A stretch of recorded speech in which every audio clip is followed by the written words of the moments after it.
Assalamualaikum warahmatullahi wabarakatuh. Alhamdulillah, lisan kita selalu saja sebagai orang muslim memuji dan memuja Allah. Dan kita tahu dengan penuh keyakinan dalam hati kita, dua susunan kata ini, Alhamdulillah, adalah kalimat bersyukur. Berterima kasih kepada Allah subhanahu wa ta'ala atas segala nikmat yang Allah berikan kepada kita. Bermula dari Allah memilih kita, dari sekian banyak sperma yang tertumpahkan di rahim ibu kita, maka kitalah yang dilahirkan oleh Allah subhanahu wa ta'ala di muka bumi ini, dan diberikan segala macam fasilitas. Kalau kita ingin menghitung nikmat Allah subhanahu wa ta'ala dari semenjak kita lahir, makanan, minuman, oksigen, air, dan apapun, maka benar-benar tidak akan mungkin kita bisa menghitungnya. Dan Allah mengekalkan dalam firman-Nya, wa in ta'uddu ni'matallahi la tuhsuha. Kalau kalian ingin benar-benar menghitung nikmat-nikmat Allah, maka kalian tidak akan mampu menghitungnya. Dan Allah subhanahu wa ta'ala memudahkan kita dengan dua susunan kata ini. Alhamdulillah, dianggap kita sudah bersyukur. Dan Allah kekalkan dalam surah Ibrahim, la in syakartum la azidannakum. Kalau kalian bersyukur, maka pasti aku akan tambah. Dan nikmat terbesar yang harus kita selalu syukur dan kita jaga adalah Islam dan iman ini, Bapak Ibu sekalian. Karena dengan Islam dan iman, kita jadi mengenal siapa pencipta alam semesta ini, siapa pencipta diri kita, lalu apa tujuan kita ada di muka bumi ini, serta juga apa yang boleh kita nikmati dari makanan, minuman, pakaian, pendapatan, pergaulan, dan mana yang tidak boleh. Biasa dikenal dalam agama Allah atau agama Islam ini adalah yang halal dan juga haram. Dan Allah berfirman dalam Al-Quran dikekalkan sampai hari kiamat nanti, وَلَا تَمُوتُنَّ إِلَّا وَأَنْتُمْ مُسْلِمُونَ. Dan jangan pernah kalian meninggal dunia kecuali dalam keadaan Islam. Kita harus bersyukur Allah masih memberikan kita kesempatan, diantaranya seperti duduk ini, untuk mempelajari salah satu dari bagian agama Allah subhanahu wa ta'ala. Dan tentu saja niatnya juga untuk mendekatkan diri kepada Allah subhanahu wa ta'ala. Semoga Allah ikhlaskan niat kita. Dan Alhamdulillah atas nikmat ini. Lanjutnya kita panjatkan salam hormat kita kepada utusan Allah Nabi besar Muhammad sallallahu alaihi wa ala alihi wa sahbihi wasallam, sebagaimana Allah telah perintahkan kita untuk mengucapkan salam hormat tersebut. Dan tentunya sebagai balas jasa 23 tahun dari masa hidup beliau dihabiskan untuk agama ini. 13 tahun fase Mekah semuanya dengan hinaan, cacian, dan puncaknya adalah diusir dari kampung halamannya Mekah. Dan kita tahu bagaimana pedihnya orang kalau diusir dari kampung halamannya. Dan 10 tahun fase Madinah penyempurnaan agama Islam. Sampai turunlah firman Allah SWT dalam surah Al-Ma'idah, surah nomor 5 ayat 3. Al-yawma akmaltu lakum dinakum wa atmamtu alaikum ni'mati wa raditu lakumul islam dina.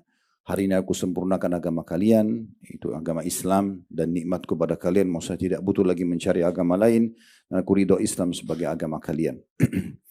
Pertama, Bapak Ibu sekalian, kami ucapkan ahlan wa sahlan, selamat datang di tempat kami. Bertemu lagi tentunya ya, setelah sekian kali kita bertemu sebelumnya. Dan saya pribadi selalu memberikan dukungan untuk Bapak Ibu mendatangi majelis-majelis ilmu untuk belajar. Karena memang pondasi agama kita adalah ilmu. Islam sangat memerangi kebodohan, malas, putus asa, dendam.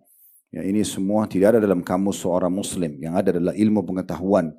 Sehingga menepis kebodohan dan rajin bergerak, beraktivitas.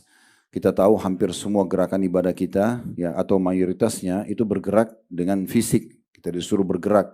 Haji dan umrah itu ada tawaf, ada sa'i, sholat ada gerakannya dan seterusnya, jihad ya, pergi ke masjid dan segala macam kegiatan-kegiatan tersebut.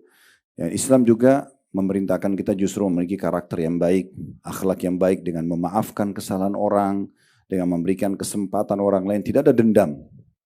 Dalam Islam, makin sering kita maafkan orang lain, maka makin terbuka pintu-pintu pahala yang sangat besar. Sebagaimana dalam surah An-Nur diceritakan bagaimana Abu Bakar radhiyallahu anhu pernah membiayai sepupu beliau selama hidupnya, dan ternyata pada saat terjadi kisah ifk ini kisah fitnah kalau Aisyah berzina sama Safwan radhiyallahu anhu, dan ini kisah bohong. Tidak benar disebarkan oleh Abdullah bin Ubay bin Salul, salah satu pimpinan orang munafik. Dan akhirnya Allah kekalkan dalam surah An-Nur. Pada saat itu Abu Bakar karena tahu ternyata Muslih bin Abi Muslih, sepupunya sendiri yang dibiayai selama ini, justru menyebarkan gosip yang tidak benar tentang Aisyah. Maka beliau bersumpah atas nama Allah mengatakan, demi Allah mulai sekarang saya tidak akan bantu kamu lagi. Karena memang selama ini Abu Bakar membiayai hidupnya Muslih. Tapi ternyata Allah SWT turunkan dalam surah An-Nur, ya, memerintahkan agar Abu Bakar memaafkan Muslim bin Muslih. Ya. Janganlah orang-orang yang telah diberikan kelebihan harta di antara kalian malah memutuskan hubungan dengan orang-orang yang telah punya hubungan kerabat. Maka apalagi sudah bertaubat dari kesalahannya. Maka Abu Bakar pun membayar sumpahnya, kafarahnya. Memberikan makan 10 orang miskin, kemudian beliau kembali membiayai Muslim bin Abi Muslih. Ini contohnya. Jadi Islam memang membentuk karakter kita menjadi orang-orang yang lebih baik dari sebelumnya. Ya. Dan pondasi dasarnya adalah ilmu. Dan ilmu ini Bapak Ibu sekalian tidak bisa Anda mengatakan, ya udah kapan saya ada waktu, nanti saya datang ke pengajian. Nanti aja saya kalau ada waktu baru saya baca Quran. Itu nggak boleh dalam prinsip seorang Muslim.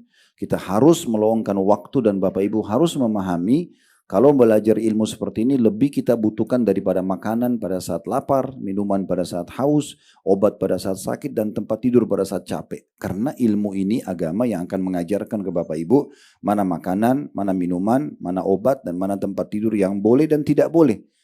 Sehingga Anda punya panduan hidup. Makanya menuntut ilmu ini bukan pilihan. Dan kata Nabi SAW, talabul ilmi faridatun ala kulli muslim. Menuntut ilmu adalah wajib bagi semua muslim. Tidak mengenal umur. Masih muda kah, masih kecil kah, atau sudah tua, sudah berumah tangga, belum berumah tangga, ada kesibukan, tidak ada kesibukan, gak ada alasan untuk tidak menuntut ilmu. Dan di masa sekarang, Bapak Ibu sekalian, Allah sudah mudahkan kita untuk belajar. Di masa dulu, contoh seperti Imam Bukhari rahimahullah, itu untuk mempelajari sebuah hadis, satu hadis saja, beliau butuh perjalanan 2 bulan, sebulan pergi, sebulan pulang. Datang ke satu tempat, seorang guru didengar, kemudian beliau belajar satu hadis, lalu kembali lagi ke negerinya. Sulit sekali, tidak ada alat komunikasi kayak kita sekarang. Sekarang bisa by telepon, bisa lihat di media. Handphone kita ini sekarang perpustakaan berjalan. Sangat rugi kalau kita nggak gunakan untuk menuntut ilmu. Harusnya kita gunakan untuk menuntut ilmu. Begitu juga dengan transportasi. Kayak Bapak Ibu datang misalnya dengan transportasi kendaraan mobil atau bus. Sekarang mungkin ada pesawat, ada kereta cepat, segala macam hal. Banyak cara yang kita lebih mudah sekarang ini untuk meraih pahala, ya. Saya melihat kalau kita bandingkan dengan di masa dulu, itu waktu mereka terlalu banyak untuk menyelesaikan satu masalah. Butuh waktu lama untuk mendatangi seorang guru atau untuk misalnya menanyakan kabarnya orang tuanya aja. Karena tidak ada telepon, tidak ada handphone di masa dulu. Di tahun 1980-an aja masih belum ada. Gitu kan? Masih telepon rumah, belum ada handphone. Gitu ya. Atau kita kembali mungkin sebelum ada telepon. Susah sekali orang kalau mau silaturahim atau menanyakan kabar ayah ibunya. Dia harus ke kampungnya, ke negerinya. Kalau sekarang hanya dengan WA, hanya dengan telepon, sangat mudah untuk berbakti dengan orang tua. Di masa dulu orang kalau mau sedekah, dia harus keluar mencari kantong-kantong sedekah. Bapak Ibu sekarang di atas ranjangnya bisa transfer ke rekening yayasan manapun di seluruh muka bumi ini. Kita bisa online transfer uang. Mau buka puasa kan orang di Mekah pun dengan pahala yang besar di Ramadan bisa kita dengan transfer uang misalnya. Melalui travel yang berangkat, kita titipin, tolong ya saya titip sana untuk buka puasain orang. Masa dulu mana bisa dari Indonesia. Mungkin beberapa kita mungkin para sepuh mendapatkan bagaimana jemaah haji dulu pergi ke sana naik kapal laut dengan perjalanan sebulan setengah yang baru sampai, belum pulangnya. Sampai kadang-kadang sudah pamit dengan keluarga, mungkin tidak kembali lagi dan segala macam hal. Jadi yang kami ingin sampaikan, kemudahan-kemudahan ini maksimalkan Bapak Ibu sekalian. Ya, maksimalkan. Termasuk dengan datangnya Bapak Ibu di sini. Tentu bukan saya katakan berarti saya layak untuk Bapak Ibu datangi, bukan. Bapak Ibu datang ke siapa saja yang kira-kira kompeten di bidangnya dianggap, kemudian bisa berbagi ilmu. Karena memang agama ini semuanya baik dengan izin Allah SWT. Selama yang disampaikan dalilnya jelas, Allah berfirman, Rasulullah bersabda, maka kita ambil. Karena ada dalil, ada rujukan. Yang saya tidak sarankan belajar itu kalau Bapak Ibu datang ke orang yang ngelantur, ngomongnya sembarangan, tidak ada dasar hukumnya, tidak ada dalilnya, maka jangan didengar. Nanti Bapak Ibu salah dalam mendapatkan panduan. Ya. Oleh karena itu harus juga kembali kepada rujukan yang benar. Baik, tema yang diminta tentunya wanita dalam Al-Quran dan hadis, begitu ya. Atau tepatnya wanita dalam Islam. Mungkin poin ini penting sekali, bukan hanya buat ibu-ibu, tapi juga buat bapak-bapak ya. Karena laki-laki dan perempuan tidak bisa dipisah satu sama yang lain ya. Kita ini seperti saudara kandung, saudara kembar, cuma beda jenis kelamin. Itu laki-laki sama perempuan, digambarkan oleh para ulama dengan istilah syaqiq, ya, atau seperti saudara kandung, karena nggak bisa dipisah. Di mana laki-laki ada perempuan, kan gitu. Cuma memang Islam datang mengatur masing-masing sesuai dengan ciptaannya. Nah, nanti akan kita pertemukan tentang bagaimana Islam mengatur wanita dan membentuk ya program-program dalam hidupnya. Itu beda sekali dengan orang-orang non-muslim yang mereka memang tidak punya landasan wahyu, gitu ya. Yang pertama kita harus fahami bahwasanya Allah Subhanahu wa taala berfirman, ini pembukaan kita ya. Dalam surah An-Nisa surah nomor 4 ayat 32. Ini penting sekali untuk kita renungi sama-sama. Surah An-Nisa surah nomor 4 ayat 32 yang berbunyi, "Wala tatamannau ma faddalallahu bihi ba'dakum 'ala ba'd." Janganlah sebagian mereka cemburu dengan sebagian yang lainnya. Siapa yang Allah sebut di sini? Siapa yang Allah bahas tidak boleh saling cemburu? Laki-laki dan perempuan. Lirrijali nasibun mimma iktasabu, bagi para laki-laki ada tugas-tugasnya. Ya. Ada tugas-tugas seperti sholat berjamaah di masjid, perempuan sholat di rumah, gitu kan? Laki-laki cari nafkah, perempuan urus anak-anak dan rumah misalnya. Laki-laki itu pergi ngantar jenazah, perempuan tidak perlu ngurus jenazah. Laki-laki pergi jihad, berperang, perempuan tidak perlu pergi berjihad. Contohnya, walin nisa'i nasibu mimma iktasaban, dan para wanita juga punya tugas-tugas sesuai dengan ciptaannya. Was'alullaha min fadli, dan mintalah dari Allah karunia-Nya. Sesungguhnya Allah Maha mengetahui segala sesuatunya. Nah, ini Bapak Ibu sekalian landasan ya, bahasan kita berhubungan dengan masalah laki-laki dan perempuan dulu ya. Walaupun yang kita bahas masalah perempuan, tapi di sini perlu kita punya batasan. Karena munculnya ide emansipasi wanita di barat, apa maksudnya? Perempuan harus sama-sama laki-laki semuanya. Mereka paksakan perempuan harus sama dengan laki-laki. Islam tidak mengajarkan itu. Ya, tidak mengajarkan itu. Karena memang berbeda. Laki-laki, Bapak Ibu sekalian, walaupun menangis darah, nggak mungkin bisa hamil. Ya, nggak mungkin bisa menyusui. Nggak mungkin. Ya. Jadi memang Allah berikan untuk perempuan itu. Sebagaimana juga perempuan mungkin ada hal-hal yang tidak perlu dia masuk ke ranah laki-laki. Seperti pergi jihad berperang. Udah ibu-ibu urus anak-anaknya di rumah. Kader para mujahidin di rumah, iya itu benar. Cetak anak-anak kita supaya menjadi orang-orang yang kuat secara iman berperang jalan Allah itu iya. Tapi ikut berperang nggak perlu. Laki-laki bagi tugas sama perempuan. Mereka yang mencari nafkah di luar rumah dan membiayai keluarganya, memberikan perlindungan yang cukup. Perempuan yang merawat harta itu di rumah. Gitu kan? Kalau dua-duanya di luar rumah, kira-kira siapa yang mau ngurus rumah? Siapa yang mau ngurus anak? Atau kalau dua-duanya di rumah, siapa yang akan mencari nafkah? Kan gitu. Jadi perbedaan ini ada, tidak bisa kita pungkiri. Sementara mereka menyebarkan istilah emansipasi ini dengan tujuan untuk menyerang Islam. Seakan-akan Islam itu zalim pada wanita. Kenapa tidak dikasih peluang sama dengan laki-laki? Padahal sebenarnya Islam akan kita jelaskan nanti memuliakan sekali wanita. Sesuai dengan fitrahnya. Sesuai dengan ciptaannya. Dan tidak bisa dipaksakan keluar dari itu. Kenapa banyak laki-laki mau operasi kelamin, ubah jadi perempuan? Kenapa perempuan banyak mau berubah jadi laki-laki? Karena mereka tidak faham tentang masalah ini. Mau memaksakan diri semua harus sama. Gak bisa. Memang gak bisa gitu ya. Ada hal-hal nanti yang sama dalam tugas, ada hal-hal yang tidak sama dalam tugas. Kalau mau dihitung Bapak Ibu sekalian, perempuan Allah bebankan haid setiap bulan. Ibu-ibu mungkin tidak asing dengan ini karena memang rutinitasnya. Yang normal 6-7 hari haid. Kalau kita bahas masalah bab sholat saja misalnya, laki-laki tidak ada haidnya. Artinya saya sama bapak-bapak di sini, kalau dalam 1 bulan, kami 30 hari sholat terus, nggak ada liburnya. Ibu-ibu pasti ada libur seminggu. Sekarang kalau mau bicara masalah emansipasi wanita, dan masuk ke pemikiran orang barat, laki-laki bisa protes misalnya. Kok bisa mereka ada libur 1 minggu, 1 bulan ya, kalau kali 1 tahun, kan gitu. Kalau kali 10 tahun, berapa kali ibu tidak sholat? Tapi Allah dengan kemahadilannya memberikan pahala yang sama. Kan gitu. Dan memang dibedain, tapi ada hal-hal yang Allah samakan. Nanti akan kita paparkan lebih panjang masalah itu ya. Jadi oleh karena itu kita kembali tadi An-Nisa dulu, surah nomor 4 ayat 32, terjemahan letter-letnya dalam Quran terjemahan itu, dan janganlah kamu iri hati terhadap apa yang dikaruniakan Allah kepada sebagian kamu, ya, lebih banyak dari sebagian yang lain. Di sini yang dimaksud laki-laki dan perempuan. Karena bagi laki-laki ada bahagian dari apa yang mereka usahakan, dan bagi para wanita pun ada bahagian dari yang mereka usahakan, sesuai dengan fitrahnya masing-masing. Kemudian dikatakan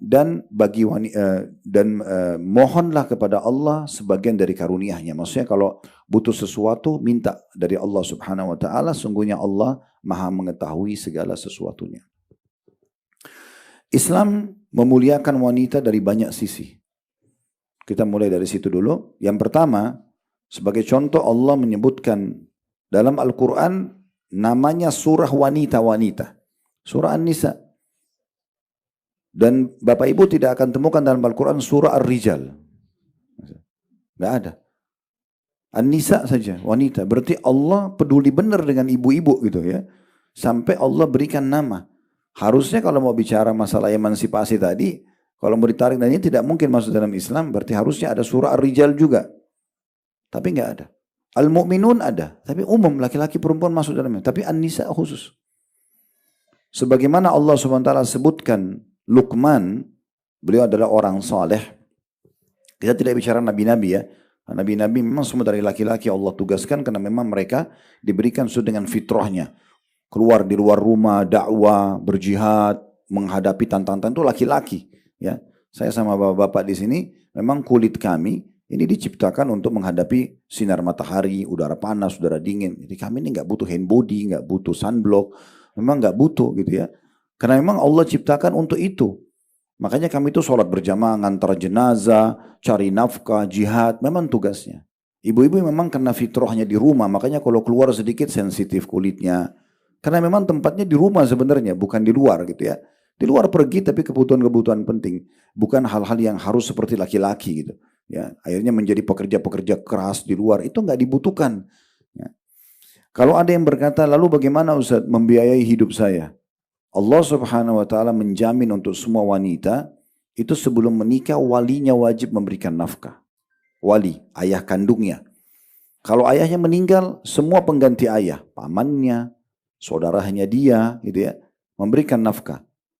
Kalau sudah menikah, suami yang merupakan orang lain, Bu. Ya, saya mungkin sama bapak di sini yang menjadi suami, kami bukan saudara, bukan paman, tapi begitu akad nikah, kewajiban kami memberikan makan, minum, tempat tinggal, transportasi, rumah semampunya, gitu ya. Makanya diperintahkan perempuan untuk taat sama suaminya, karena orang asing datang tiba-tiba memenuhi semua kebutuhan ibu, kan gitu.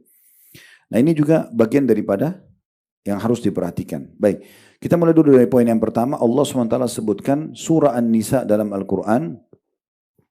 Dan ini memang betul-betul menunjukkan kemuliaan secara khusus. Dan sebagaimana Allah sebutkan nama Luqman, seorang laki-laki soleh. Surah Luqman dalam Al-Quran.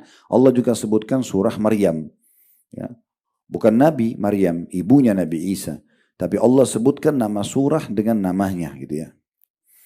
Begitu juga kita tahu itu yang kedua ya, bagaimana Allah sebutkan Maryam. Kalau yang pertama Allah sebutkan surah An-Nisa. Yang kedua Allah berikan atau sebutkan nama Maryam khusus sebagai nama surah. Yang ketiga bagaimana Allah Subhanahu wa taala menjadikan istri Fir'aun yang salihah itu menjadi perumpamaan bagi manusia. Perumpamaan bagi manusia dan juga dijadikan Maryam sebagai perumpamaan bagi manusia. Ini bisa Bapak Ibu lihat dalam surah At-Tahrim di akhir ayatnya ya. Di dalam ayat 11 dan ayat 12 ya. Di dalam surah Tahrim ini ada ayat 11 dan ayat 12 Allah Subhanahu wa taala menyebutkan tentang keutamaan dua wanita ini ya. Allah Subhanahu wa taala sebutkan secara khusus. Bisa dibuka surah At-Tahrim ayat 11 dan ayat 12-nya ya. Jadi nanti bisa Bapak Ibu juga jadikan sebagai rujukan ya. Ini surah nomor 66 dalam Al-Quran. Di ayat 11-nya dan di ayat 12-nya ini Allah sebutkan tentang istri Fir'aun yang salihah walaupun suaminya kafir. Bagaimana Allah balas dia dengan kebaikan dan Allah berikan di ayat 12-nya itu tentang Maryam. Di ayat 11 saya bacakan yang berbunyi وَضَرَبَallahu مَثَلًا لِلَّذِينَ آمَنُوا امْرَأَةَ فِرْعَوْنَ إِذْ قَالَتْ رَبِّ ابْنِ لِي عِندَكَ بَيْتًا فِي الْجَنَّةِ وَنَجِّنِي مِنْ فِرْعَوْنَ وَعَمَلِي وَنَجِّنِي مِنَ الْقَوْمِ الظَّالِمِينَ. Dan Allah membuat istri Fir'aun sebagai perumpamaan bagi orang-orang yang beriman. Jadi wanita ini satu dijadikan contoh untuk semua orang beriman. Apa sebabnya? Ketika dia berkata, ya Robku, bangunkanlah untukku sebuah rumah atau istana di sisimu di surga atau dalam Firdaus, surga Firdaus, dan selamatkan aku dari Fir'aun dan perbuatannya, dan selamatkan aku dari kaum yang zalim. Jadi dia sempat mendakwahi suaminya Fir'aun tapi tidak mau, dan sampai Fir'aun akhirnya membunuh Asia ini, ya, dibunuh. Nah, waktu dia lagi disiksa mau dibunuh, dia sempat mengangkat wajahnya ke langit sambil berdoa, ya Allah, mengucapkan ini, bangunkanlah, karena dia akan meninggal, dia tahu akan meninggal, akan dibunuh oleh Fir'aun, dia akan tinggalkan istana selama ini yang dia hidup, maka dia minta, ya Allah, gantikan aku istana di surga dan selamatkan aku dari Fir'aun. Maka Asia pun akhirnya wafat dalam kondisi dibunuh oleh Fir'aun, gitu kan? Dan Fir'aun sempat heran melihat dia sambil mengatakan, wanita ini sudah gila, masa saya mau bunuh dia masih senyum? Karena dia waktu diminta doa ini, sebagian riwayat menyebutkan Allah perlihatkan sebelum dia wafat, diperlihatkan istananya di surga yang diterima doa yang dia ucapkan ini. Begitu juga dengan Maryam, wanita yang suci. Maryam ini disebutkan tidak pernah keluar dari rumahnya atau tempat dia ibadah kecuali darurat. Sehingga kalau Maryam keluar di sekitar Baitul Maqdis di masa hidupnya itu betul-betul menjadi sorotan mata orang-orang. Karena jarang sekali keluar. Cuma selalu di rumah dan ibadah kepada Allah Subhanahu wa taala. Dan tidak asing kisah Maryam, bagaimana beliau alaihissalam itu sampai diberikan oleh Allah Subhanahu wa taala makanan dari surga. Nabi Zakaria pun itu sampai kaget melihat kenapa ada buah-buahan di tempat ibadahnya Maryam, dan ditanya, dari mana kau dapatkan ini? Maryam mengatakan, dari sisi Allah. Allah memberikan rezeki kepada siapapun yang dia inginkan. Karena kesucian luar biasa, ya, menjaga hubungannya, tidak interaksi sembarangan sama lawan jenis, dia tidak melakukan hal-hal yang haram. Maka Allah selamatkan dia, dan Allah tiupkan ruh khusus dari dia atau dari sisi Allah SWT, yaitu ruhnya Nabi Isa alaihissalam, juga Nabi yang mulia. Itu yang Allah sebutkan di ayat 12-nya. Wa Maryam ibnata Imran allati ahsanat farjaha fanafakhna fihi min ruhina wa saddaqat bi kalimati rabbiha wa kutubihi wa kanat minal qanitin. Dan ingatlah atau pelajarilah, kalau dalam Al-Quran ada kata-kata ingat berarti pelajari, ya. Pelajarilah Maryam binti Imran. Surah Al-Imran, Al-Imran artinya keluarga Imran, ayahnya Maryam, ya. Ingatlah Maryam binti Imran yang memelihara kehormatannya, karena dia tidak pernah keluar rumah kecuali yang penting saja. Dia juga tidak pernah melakukan pelanggaran haram, tidak pernah disentuh oleh laki-laki yang bukan halal bagi dia, bahkan tidak sempat menikah, ya. Maka kami tiupkan karena kesucian dia, ya, di dalam rahimnya sebagian dari ruh atau ciptaan kami, itulah Isa alaihissalam, dan dia membenarkan kalimat Rabbnya dan kitab-kitabnya, dan dia termasuk orang-orang yang taat. Kemudian yang keempat, ya, Allah Subhanahu wa taala menyamakan laki-laki dan perempuan dari sisi balasannya, ya, dari sisi balasannya. Dan ini tentu yang membuat tadi saya bilang sebagai contoh, Bu, ya, bagaimana kami berharap tentunya ibu-ibu tidak terpengaruh dengan apa yang disebarkan dalam poin emansipasi. Harusnya perempuan itu nuntut hak yang sama dengan laki-laki. Padahal sebenarnya yang Islam datang justru memberikan sesuai dengan porsi dan fitrahnya, tugasnya, tapi balasannya sama, gitu kan? Dan ini tidak mungkin dipaksakan, sehingga tidak perlu kita mengikuti kehidupannya orang-orang non-muslim itu, ya. Dalam surah An-Nisa, kembali lagi surah nomor 4 tadi, ya, ayat 1-nya Allah SWT mengatakan, Ya ayuhan nasu attaqu rabbakumul ladzi khalaqakum min nafsin wahidah wa khalaqa minha zawjaha wa batha minhuma rijalan katsiran wa nisaa'a wattaqullaha alladzi tasaaluna bihi wal arham innallaha kana 'alaikum raqiba. Hai sekalian manusia, bertakwalah kepada Tuhanmu yang telah menciptakan kamu dari seorang diri, Adam alaihissalam, dan daripadanya Allah menciptakan istrinya, Hawa alaihissalam. Dalam beberapa riwayat, Hawa diciptakan dari tulang rusuk Adam yang paling kiri, ya. Seperti itulah disampaikan dalam riwayat Nabi SAW. Dan dari keduanya, laki-laki dan perempuan, ini berarti menandakan persatuan di antara keduanya dan sama kedudukannya.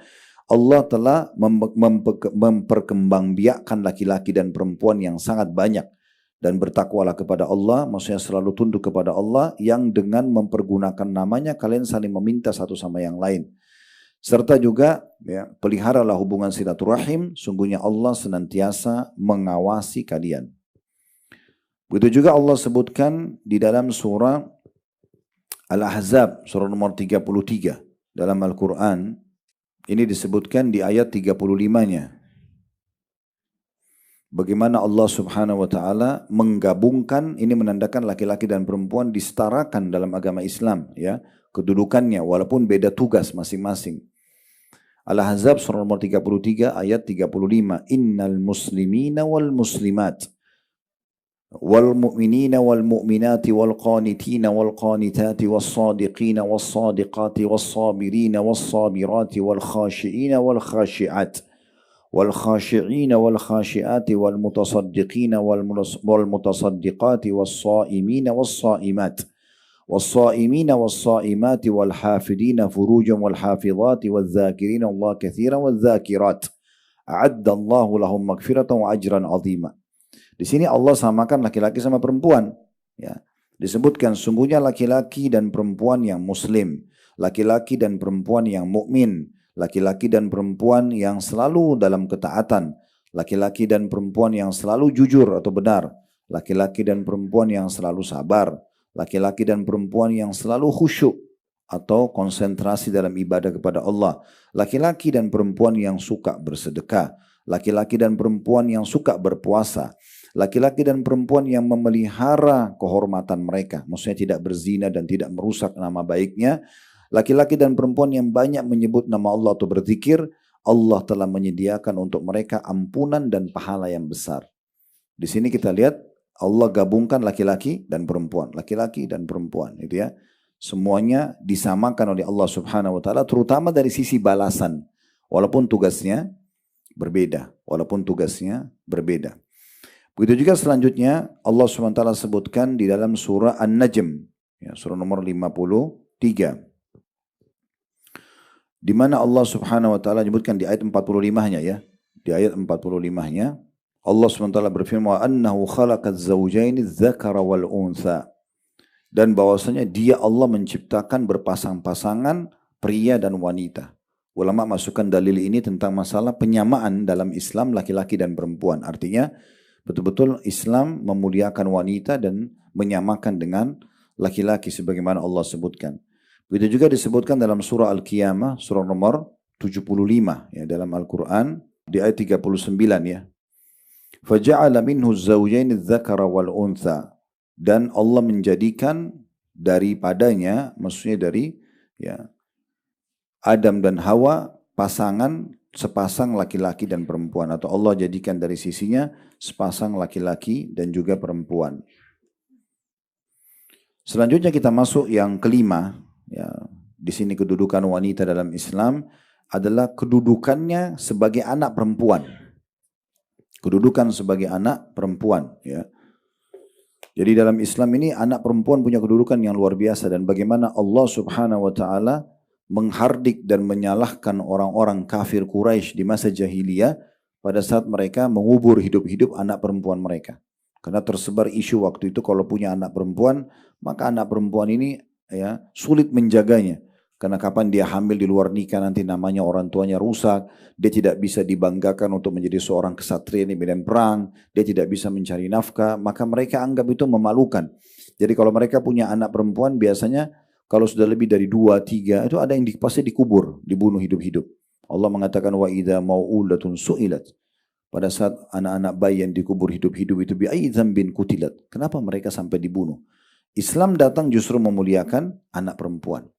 Kalau bapak ibu dikaruniai anak perempuan, dengarkan baik-baik hadisnya. Ibu dan bapak kalau sabar merawat mereka, anak perempuan secara khusus, anak laki-laki juga ada pahalanya.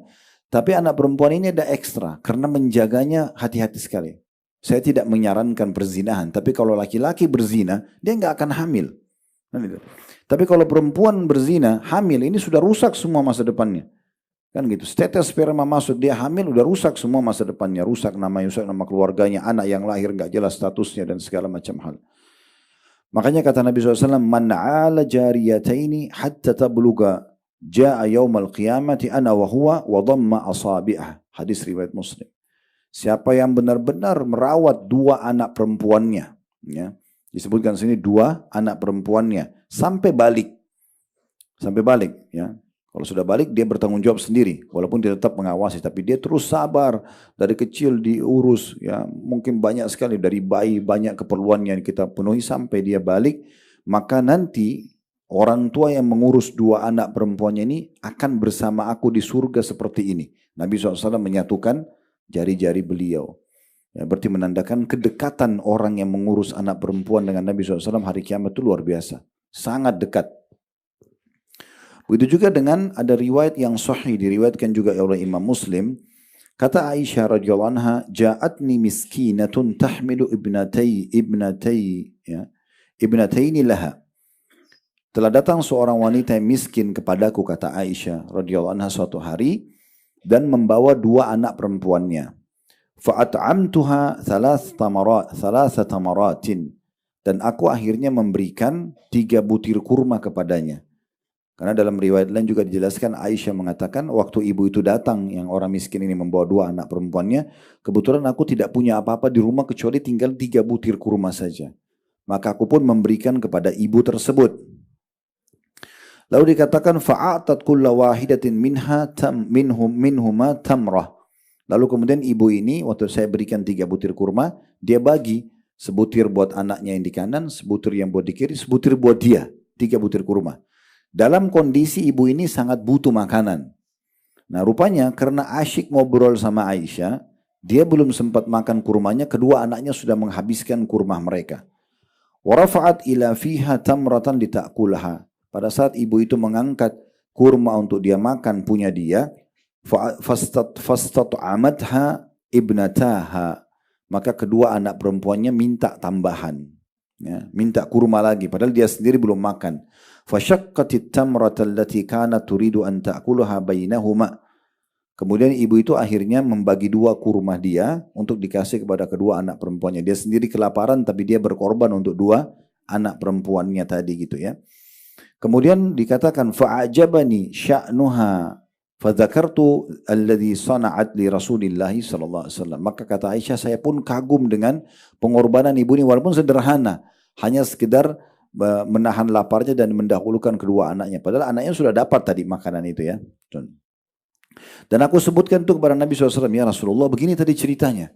Ada ibu datang, kemudian dia membawa 2 anaknya, dia miskin, saya tidak punya kecuali 3 butir kurma. Dia pun dalam kondisi kelaparan, dia kasih sebutir-sebutir anaknya. Dia lagi belum makan yang satunya, masih ngobrol, anaknya minta lagi. Lalu dia mengalah, dibagi 2, lalu dikasih kepada anaknya. Maka apa jawaban Nabi SAW? Pengorbanan hanya sebutir-sebutir kurma saja, tambah atau 1 butir kurma yang dibagi 2 yang punya ibu tadi itu, innallaha qad aujabalaha biha al-jannah au a'taqaha biha minan nar. Ketahuilah wahai Aisyah, sesungguhnya dengan perbuatan ibu tadi kepada 2 anak perempuannya itu, Allah masukkan dia ke dalam surga atau Allah selamatkan dari api neraka. Oleh karena itu ibu-ibu saya ingatkan ya, kadang-kadang subhanallah syaitan goda kita. Mungkin ibu beli makanan kesukaannya, taruh di kulkas, habis itu besok kita mau makan sudah nggak ada, habis dimakan anak-anak. Ya, biasanya marah sama anaknya gitu ya. Atau misalnya datang anak-anak makan, ibu-ibu juga mau makan, mungkin ibu udah mulai lapar, masih minta, ibu minta, umi minta misalnya. Lalu atau kita mungkin bawa makanan favorit, lalu kita ancam anak-anak, jangan makan, ini punya ibu ya, nah, misal. Nah itu sebaiknya jangan gitu ya. Justru kita berbagi sama mereka, itu sudah cukup menjadi tiket ke surga. Ini mudah sekali ya. Tapi ini yang disebutkan dalam hadis kata ulama adalah anak perempuan. Bukan berarti anak laki-laki tidak dapat pahala ya. Tapi kasusnya di sini karena anak perempuannya dia sabar maka dikasih surga, gitu kan? Dalam riwayat yang mirip seperti ini disebutkan riwayat lain, ya, bahwasanya ada datang seorang wanita kepadaku kata Aisyah dan kebetulan wanita itu minta, ya, agar diberikan makanan. Lalu aku memberikan kurma, tidak disebutkan 3 butirnya. Lalu ibu itu memberikan makan kepada kedua anaknya termasuk bagian dia. Maka aku pun kagum melihat itu, lalu aku sampaikan kepada Nabi SAW. Lalu Nabi bilang begini, hadis riwayat Muslim, man ibtuliya minal banati bisyai, siapa yang diuji oleh Allah dengan dikaruniai anak perempuan, Lalu dia sibuk memenuhi kebutuhan. Fa ahsana ilaihinna. Dia maksimal dalam merawat anak perempuan itu. Kunna lahu sitran minan nar. Pasti anak perempuan itu menjadi penyebab dia selamat dari api neraka. Jadi Nabi sebutkan khusus banat, anak-anak perempuan, gitu ya. Berarti memang menandakan anak perempuan kadang-kadang lebih manja, lebih rewel, itu biasa. Anak laki-laki kan jatuh, lari, loncat, itu udah biasa bagi dia. Perempuan sedikit jatuh, sedikit makanannya diambil, udah nangis, itu butuh ekstra sabar gitu ya. Nah kalau orang sabar aja dengan itu berarti mendudukan wanita dalam Islam luar biasa. Masih anak perempuan aja, kalau orang tuanya sabar bisa jadi penyebab masuk ke dalam surga gitu ya. Itu contohnya. Walaupun saya ingin berbagi, terutama bagi ibu-ibu, kalau dalam pendidikan anak, ini juga saya sampaikan pada istri saya gitu ya. Dalam pendidikan anak, usahakan jangan memberikan pilihan kepada anak-anak. Contoh misal, ibu kalau mau ingin sayang sama anaknya, ingin memberikan makan. Udah, ibu masak aja apa yang ibu punya di rumah. Misalnya ibu kebetulan punya ayam, ya udah ibu buat ayam, ibu panggil anak, ini nak ya, rezeki kita hari ini makan bismillah tangan kanan. Jangan ibu tanya, nak pengen makan apa? Karena pertanyaan ini pada anak-anak yang belum masuk kepada umur balik, ini kurang tepat. Kenapa kurang tepat? Karena bisa membuka celah-celah pintu durhaka tanpa kita sadari. Contoh misalnya ibu bilang, ibu nak mau pengen makan apa? Anak 3 tahun, 4 tahun, dia tidak ngerti sebenarnya. Dia tidak ngerti ibu punya uang atau tidak, ibu punya bahan atau tidak. Terus dia bilang, saya mau ayam goreng. Ibu bilang, baik, besok ibu buatin. Besok ternyata ibu lupa. Dia akan tanya, ibu ayam goreng saya mana? Kalau ibu bilang, ya ibu lupa nak. Apa yang kira-kira yang dia bilang? Ah ibu ini. Kalimat ah itu kan tidak boleh. Tidak boleh. Allah jadikan kita sebagai orang tua Bapak Ibu sekalian supaya kita yang mengatur hidup anak. Jangan dibalik, jangan kita yang mengatur hidup, jangan anak mengatur hidup kita. Saya pernah lihat ada satu bapak pergi umroh bersama kami. Ada anaknya dia umur 7 tahun. Apa saja yang bapak itu mau buat selalu dia tanya anaknya, bang, menurut abang bagaimana? Abang mau makan nggak? Abang mau pergi nggak? Jadi anaknya yang mengatur bapak ini mau kemana, mau makan kapan, mau kemana, mau buat apa saja. Ini keliru ini. Harusnya kita di posisi orang tua, kita yang mengatur semuanya. Termasuk lembaga pendidikan, ya. Jadi yang unik itu kadang-kadang ini sering saya kasih contoh di pengajian. Misalnya si suami ini 30 tahun, istrinya 25 tahun contoh. Mereka sudah punya anak 7 tahun misalnya. Mau masuk SD atau mau masuk TK. Mereka datanglah ke 2 lembaga sekolah misalnya. 2 pendidikan. Yang satu kurikulumnya begini, warna cat dinding bangunannya biru misalnya. Yang ini, yang B misalnya warna hijau. Kurikulum juga. Dan mereka sudah konsultasi lah. Kurikulum sudah tahu, biaya sudah tahu, jarak sudah tahu. Mereka sudah tahu semua. Harusnya kan yang mengambil keputusan suami istri ini. Tapi uniknya mereka datang tanya kepada anaknya yang 7 tahun, nak mau yang mana? Nah kebetulan si anak suka warna biru, ya yang ini aja. Padahal dia tidak tahu biaya, dia nggak tahu kurikulum, dia nggak tahu jarak. Tapi uniknya suami istri ini ikuti anaknya, ini keliru. Akhirnya banyak orang tua nanti yang tidak dipatuhi oleh orang tua, oleh anak-anaknya. Ya, jadi kalau bapak ibu ikutin apa yang kami sarankan, pastikan bu walaupun dan bapak sekalian mereka sudah berumur pun. Sudah berumah tangga masih tetap hormatin kita. Menurut ibu gimana, menurut ayah bagaimana. Karena kita biasakan mereka itu patuh sama kita. Ini bukan masalah otoriter ya, bukan. Tapi memang Allah amanahkan mereka dari kecil. Dan kita lebih berhak karena nasabnya ke kita untuk kita bentuk mereka. Kita yang membentuk, kita pilihkan pakaiannya, kita pilihkan makanannya, kita pilihkan apalah semua. Semua kita pilihkan, sabun, samponya. Jangan tanya mereka. Mereka nggak ngerti. Bapak ibu tinggal langsung memilihkan saja. Itu akan membuka pintu ke bakti atau bakti yang luar biasa. Ini pernah kami jelaskan dalam metode pendidikan anak. Salah satunya ya. Tapi bukan itu jadi bahasan kita. Kita sekarang membahas tentang kedudukan wanita di dalam Islam dan kita masuk poin kelima masalah kedudukannya sebagai anak perempuan gitu ya. Kemudian selanjutnya kedudukannya setelah menikah ya, menjadi istri ya. Dan ini luar biasa ya, Islam itu memang memberikan profesi dan status wanita terbaik. Dalam Islam itu yang paling baik pada saat ibu bisa menjadi istri, sempurna kalau jadi ibu. Gitu ya. Bukan doktor, bukan profesor, bukan seorang wanita karir, bukan dalam Islam. Itu bukan tidak boleh. Bagaimana Ustaz kalau saya mau bersekolah? Silahkan, gak ada masalah. Mau kerja silahkan, tapi jangan lupa justru status yang paling tinggi itu menjadi istri dan menjadi ibu. Itu yang paling tinggi. Kalau itu sudah ada selesai, ibu sudah sampai pada tingkat tertingginya. Saya kasih contoh rasional. Kalau ada seorang wanita, anggaplah dia sangat cantik sekali, sempurna secara fisik, namanya harum, punya jabatan tinggi segala macam. Umurnya sudah 30 tahun. Lalu ditanya pada saat di satu acara keluarga, sudah menikah belum? Lalu dikatakan belum. Kira-kira bagaimana di pandangan orang? Nanti keep saja, disimpan saja jawabannya. Sekarang kalau kita kasih sebaliknya. Ada wanita biasa-biasa saja secara fisik. Mungkin juga pendidikannya tidak terlalu tinggi. Tapi pada saat dia kumpul keluarga ditanya, sudah menikah? Sudah. Bagaimana pandangan orang? Status istri itu mahal sekali. Jadi secantik apapun, sepintar apapun orang, kalau belum jadi istri masih dianggap ada yang kurang. Sekurang apapun dia, kalau dia status istri langsung sudah dianggap punya kelebihan. Kalau pernah dengar kisah bagaimana Hajar alaihissalam bergabung dalam kehidupan Nabi Ibrahim dan Sarah. Sudah pernah dengar ya? Bagaimana cerita awalnya Hajar bisa menjadi, nanti akhirnya nikah sama Nabi Ibrahim. Itu awal kisahnya Bapak Ibu sekalian. Nabi Ibrahim satu waktu pernah mau jalan melewati Mesir bersama Sarah. Waktu itu belum ada Hajar. Gitu ya. Di Mesir kebetulan ada raja zalim. Kezaliman raja ini agak unik. Dia suka mengambil istri orang. Iya. Karena bagi dia semua perempuan yang berstatus istri pasti punya kelebihan. Gak mungkin tidak. Pasti laki-laki mau nikah karena ada kelebihannya gitu. Tentu dia juga pilih-pilih. Ya.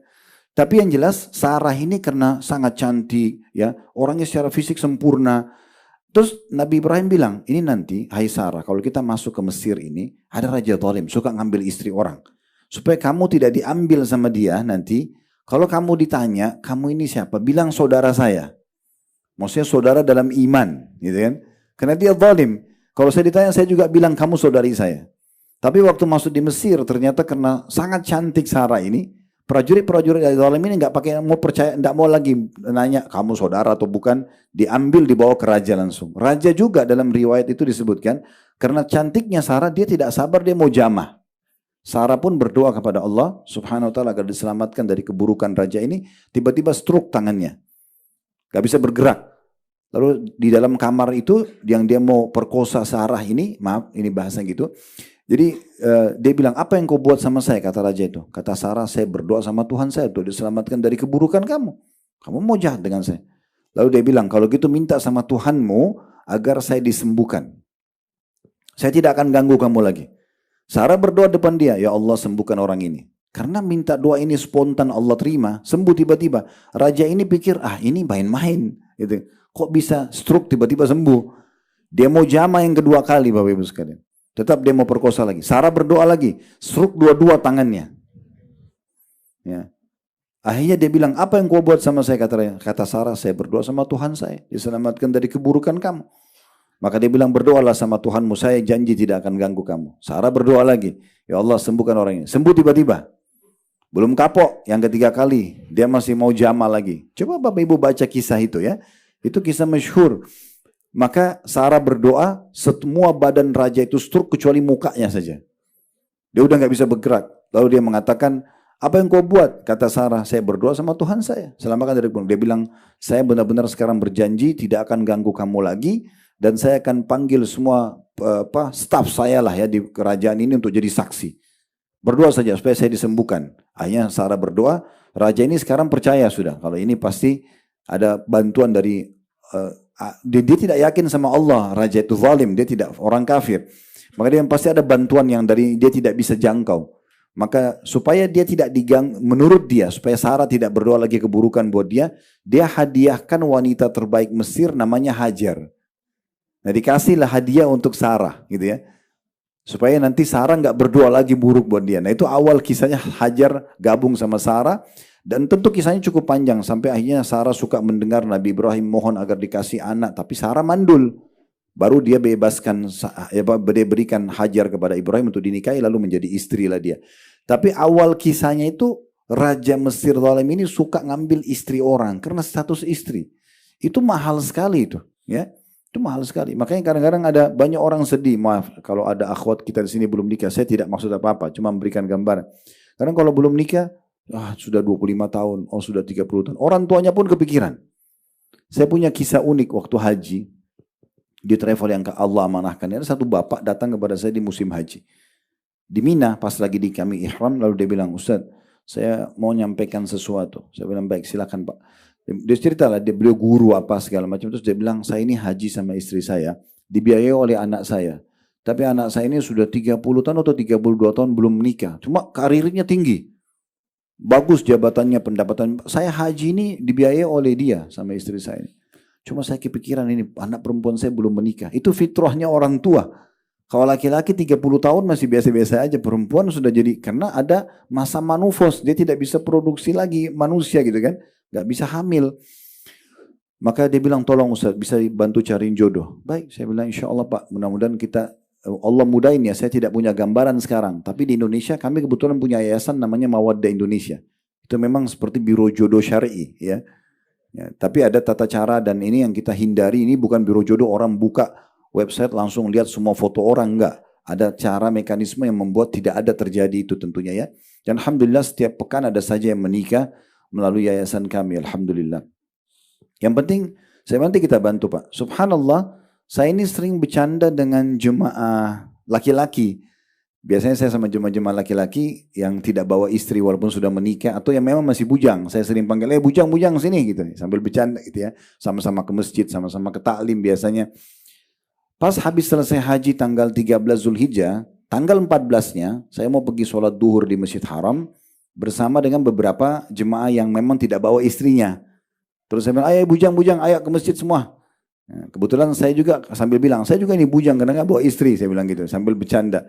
Terus ada jemaah yang bilang, Ustaz, ini ditunjuk satu orang jemaah kita. Ini bujang bener Ustaz, gak ada istrinya ini.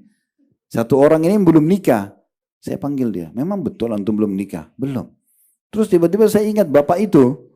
Saya bilang sama dia, sementara jalan ke Masjid Haram ini jaraknya cuma 100 meter. Saya bilang sama dia, antum mau nikah? Dia bilang, mau Ustaz, gitu kan. Kenapa selama ini belum nikah? Belum ketemu lah apa segala. Terus saya bilang, ingat bapak itu ada jemaah kita. Iya Ustaz. Itu ada anak perempuannya. Antum pernah lihat? Pernah. Kalau saya nggak perhatikan karena jemaah banyak. Ratusan orang Masya Allah. Jadi akhirnya dia bilang, iya saya tahu Ustaz. Nah itu bapaknya bilang di Kemah Mina, minta dicariin jodoh. Antum mau nikah sama anaknya itu. Terus dia bilang, ya mau aja Ustaz. Dia bilang gitu, mau aja. Terus gimana orang tua antum? Dia bilang ibu saya sudah meninggal, ayah saya masih hidup. Tapi ayah saya ini, karena laki-laki ini sudah 35 tahun, belum menikah, masih bujang, perempuan ini 32 tahun kalau nggak salah. Terus kemudian si laki-laki ini bilang, saya nggak sebut-sebut nama ya, karena memang nggak boleh sebut nama. Terus dia mengatakan, ayah saya sudah amanahkan ke saya mau nikah sama siapa saja. Ya udah, sekarang kita ke masjid ini, sholat duha, habis itu istikharah ya. Karena kan sudah lihat orangnya. Nanti kalau masalah karakter, keluarga nanti tanya. Istikharah aja dulu, hati tenang nggak melangkah menikah. Udah habis sholat duha saya panggil dekat saya sini sebentar. Sholat sekarang 2 rakaat istikharah. Jadi harus juga kita luruskan istikharah itu tidak harus mimpi Bu ya. Dan apalagi ada saya dengar di Indonesia ini kalau mimpi digigit ular katanya mau nikah. Ini nggak benar ini. Kalau nenek-nenek 90 tahun mimpi gigit ular masa mau nikah kan. Itu nggak benar. Itu pernah dengar nggak? Saya pernah dengar tuh kalau digigit ular katanya mau nikah itu nggak benar. Jadi ya itu mitos. Kalau istikharah itu bisa melalui mimpi, bisa melalui informasi. Kayak misalnya kita istikharah mau nikah sama seseorang, lalu kita dapat informasi baik tentang dia. Itu sudah jawaban istikharah. Atau dapat informasi negatif misalnya kegiatan dia. Maka itu juga jawaban sebenarnya ya. Ala kulli hal waktu itu dia sholat 2 rakaat. Habis salam saya langsung bilang, bagaimana hati antum tenang gak? Dia bilang iya. Oke, kita ketemu ya habis duhur. Nanti makan siang ketemu sama orang tuanya ngobrol deh. Kalau cocok, habis asar saya nikahkan. Kenapa? Karena syaitan suka menggoda. Gitu. Dan sekaligus juga ya kita perlu perbaikin. Gak perlu tunggu tanggal bagus, waktu bagus, apalah. Oh dianggap ada yang kualat, ada yang, itu gak benar. Allah ciptakan waktu semuanya berkah. Ada yang lebih baik ya. Hari Jumat lebih baik daripada hari yang lain iya. Bulan Ramadan lebih baik daripada bulan iya. Tapi bulan-bulan dan hari lain tetap baik. Nggak boleh kita menganggap ada hari sial. Makanya kata Nabi SAW dalam hadis Bukhari, Allah berfirman, La tasubud dahar fa innid dahar. Jangan kalian caci maki waktu atau menyalahkan atau menganggap sial, karena aku penciptanya. Kata Allah SWT. Ringkas cerita, habis duhur kami ketemu, akhirnya saya panggil orang tuanya, saya suruh tim panggil. Tapi ukhtinya ini lagi tidak ada gitu ya. Lagi tidak tahu kemana, ibu bapaknya saja. Saya tanya, Pak, kemarin di Mina bapak bicara mau cariin jodoh anaknya. Ya. Oh iya betul Ustaz. Bapak tahu nggak jemaah kita namanya Fulan? Oh tahu. Mas itu ya, iya. Baik, itu tadi sebelum dulu saya tanya, katanya juga dia belum nikah. Saya tanya mau nikah nggak? Saya tanya, saya sudah kenal anak bapak nggak? Maksudnya sudah pernah lihat, sudah. Dan dia mau katanya. Bapak setuju nggak? Oh kalau saya terserah anaknya. Tanya istrinya, oh terserah anaknya. Baik, panggil anaknya, cari. Entah di mana anaknya waktu itu ya. Tapi yang jelas sampai situ datang, kami tanya depan orang tuanya. Kenapa ukhti belum nikah? Terus dia tiba-tiba nangis.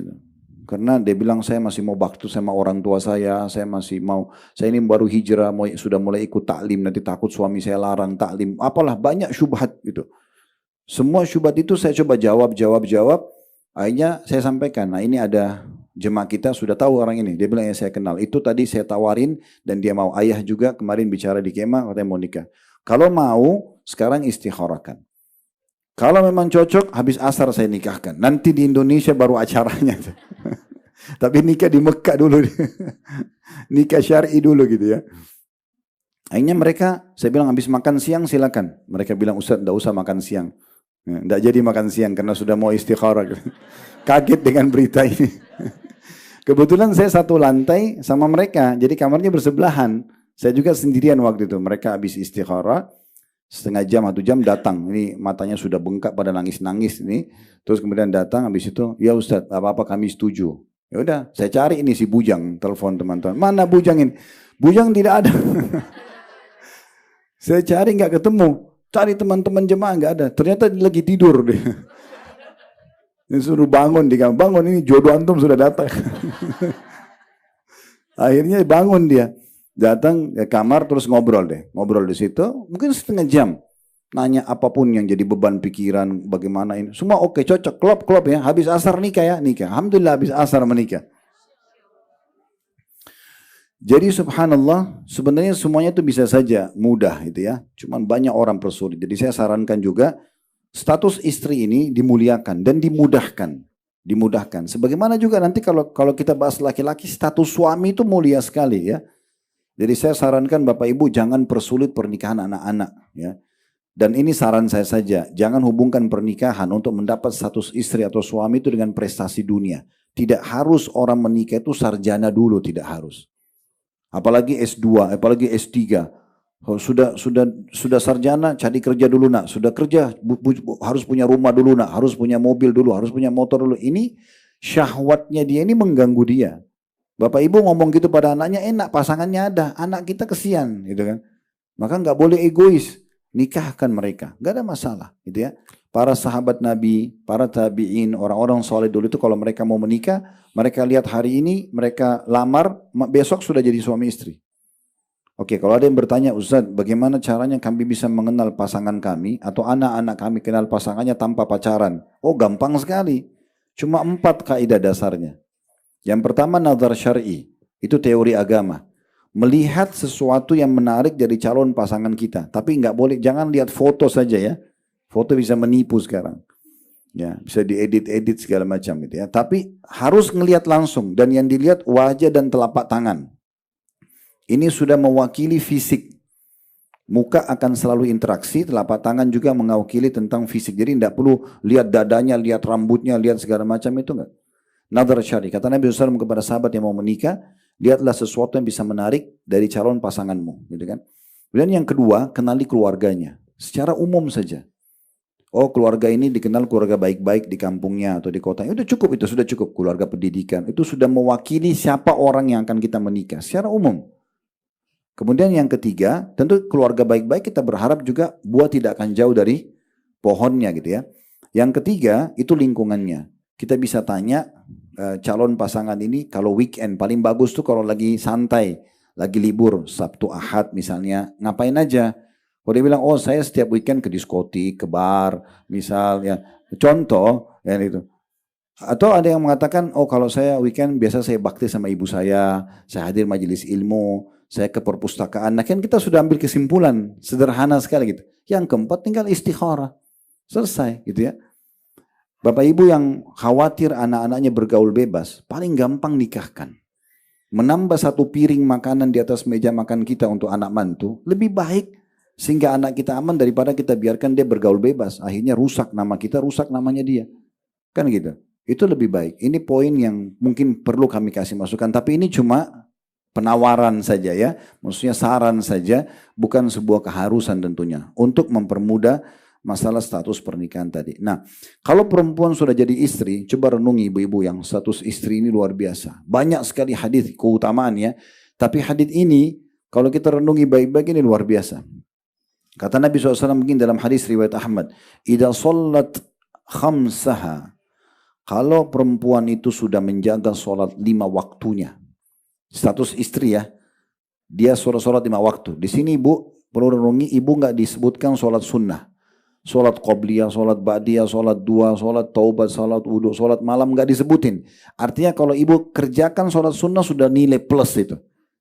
Jaga 5 waktu sholat saja nih. Subuh, duhur, asar, maghrib, isya. Ini paling 10 menit, 10 menit, 10. Ini 10 menit bagi orang Indonesia sudah luar biasa ini ya.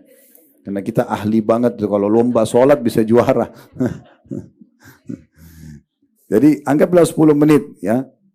Ini berarti 50 menit. Ini saja ibu jaga. Kalau istri atau seorang wanita menjaga 5 waktu sholat. Kalau dia sholat sunnah ini berarti tambahan ya. Ini 5 waktu sholat yang wajib saja. Wasamat syahraha. Dan puasa bulan Ramadan. Yang wajib saja setahun sekali. Senin, Kamis, Ayyamul Bid. 9 hari pertama bulan Zulhijjah. 9 dan 10 Muharram. Ini tambahan plus. Kalau ibu lakukan itu luar biasa sudah. Tapi kalau ibu sholat 5 waktu saja yang wajib. Puasa Ramadan sebulan, setahun sekali. Kemudian dikatakan wahafidat farjaha, dan dia menjaga kemaluannya, tidak berzina, ya. Kemudian wa ata'at zaujaha, ini yang keempat, dan dia taati suaminya. Apapun suami bilang, iya, selama bukan maksiat, ya. Syukurnya Bu, dalam Islam tidak ada poliandri. Ibu nggak boleh punya 2 suami. Iya, poligami kan ada dalam Islam, laki-laki punya lebih dari 1 istri. Karena kalau istrinya kalau dia poligami, ini hamil, jelas siapa ayahnya. Tapi kalau perempuan poliandri 2 suami hamil, siapa ayahnya ini? Kan nggak jelas gitu ya. Artinya ibu hanya bakti sama 1 laki-laki ini saja. Sama ini 1 orang saja. Maka kemas baik-baik suami ibu, cari ridhonya, ibu mati masuk surga. Makanya syaitan sering membuat ibu selalu emosi, tidak suka, masalah sama suami. Padahal ini 1 orang ini yang Allah jadikan sebagai ya kunci surganya gitu ya. Makanya dikatakan wa ata'at zaujaha, dia taat sama suaminya, dia berikan pelayanan yang terbaik pada suaminya. Dikatakan qila laha, akan dikatakan padanya nanti, udkhulil jannata min ay abwabil jannati syi'ti, masuklah dari pintu surga manapun yang kamu mau. Cuma jaga 4 ini, salat 5 waktu, puasa Ramadan, menjaga kesucian kemaluan, tidak selingkuh, tidak zina, melayani ustaz dan suami dengan baik, selesai, masuk surga. Laki-laki tidak ada seperti ini, ya. Banyak harus ada jihad, ada banyak bab-babnya gitu ya. Tapi perempuan itu dimudahkan oleh Allah. Itu status istri. Makanya saya sarankan yang sudah status istri nggak usah terlalu banyak programnya, ya. Program itu di luar itu tambahan oke lah. Tapi jangan gara-gara mau kumpul sama teman-temannya tinggalin suami, tinggalin anak, bengkalekan rumah. Ini yang pintu surganya ditinggalkan, yang pernak-pernik didahulukan. Ini keliru. Pernak-pernik boleh, kumpul sama teman-teman, jalan seperti ini, pengajian, urus keluarga, silaturahim, jenguk orang sakit. Tapi jangan yang utamanya ditinggalkan. Ini seperti ibu sholat sunnah tapi sholat wajib ditinggalkan. Kejar ikan teri, ikan pausnya lepas gitu kan. Nah iya, ini harusnya diperhatikan. Ini hadis luar biasa ini. Kemudian juga dikatakan kepada Nabi SAW dalam hadis riwayat An-Nasai, qila li Rasulillah ayyun nisa'il khair. Ditanyakan kepada Nabi SAW, wanita mana yang paling pantas kita kasih penilaian terbaik? Maka Nabi SAW sebut status istri ini. Qala allati tasurruhu idha nadhar. Seorang istri yang kalau dilihat oleh suaminya senang.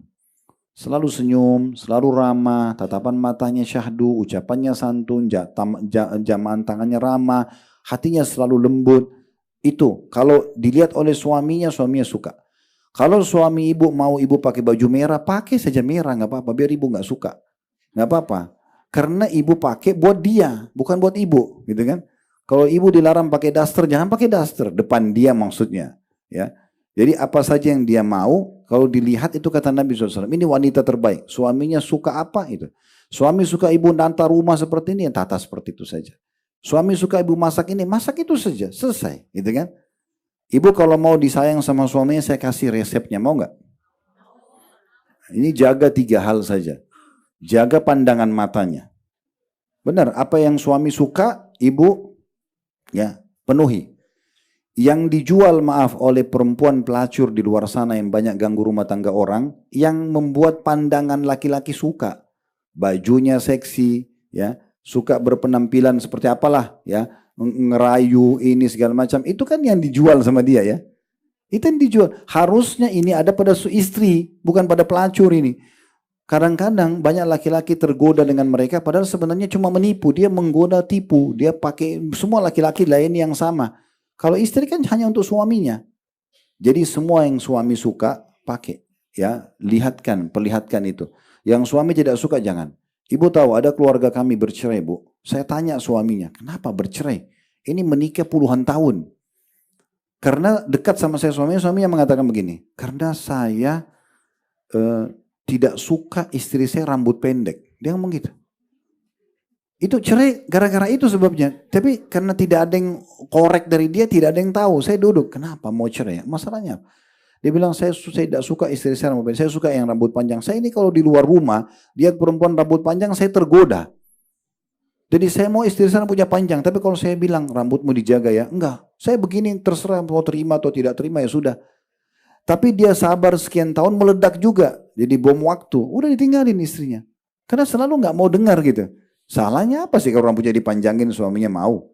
Ibu terbiasa pakai daster sebelum nikah. Setelah nikah sama suami pernah hidup di Amerika, pernah hidup. Mau perempuan yang terbuka pakaiannya depan dia nggak ada masalah. Dikasih hadiah baju pakai, jangan ditaruh di lemari. Dipakai, gitu banyak orang gitu. Diberikan oleh suaminya. Banyak suami sampaikan sama saya keluhan. Ustaz, saya belikan baju yang saya suka nggak mau dipakai. Terutama pakai baju tidur gitu ya. Orang biasa bilang baju tugas gitu ya. Nggak mau dipakai. Mau-maunya sendiri. Bu, ibu harus tahu karakter perempuan sama laki-laki beda. Karakternya beda. Ibu itu dominan perasaan, kami laki-laki dominan akal. Perasaan itu beda sama akal ya. Kalau akal itu dia solusi. Langsung kalau ada masalah solusi. Saya kalau sama bapak ini bawa mobil, kemudian ban mobil kami pecah. Maka yang kami pikir langsung solusinya, bengkel di mana. Kami nggak akan bahas lagi kenapa ban itu pecah. Laki-laki biasa begitu. Ibu kalau cerita sama suami, ini rumah bocor, itu otaknya lagi jalan, pikirannya solusinya apa? Kalau ibu beda, perasaan. Ibu kalau naik mobil, ban mobilnya pecah, ibu nggak cari bengkel. Ibu turun, lihat bannya dulu. Kenapa pecah ya? Lah ya, terbawa perasaan beda. Nah itu.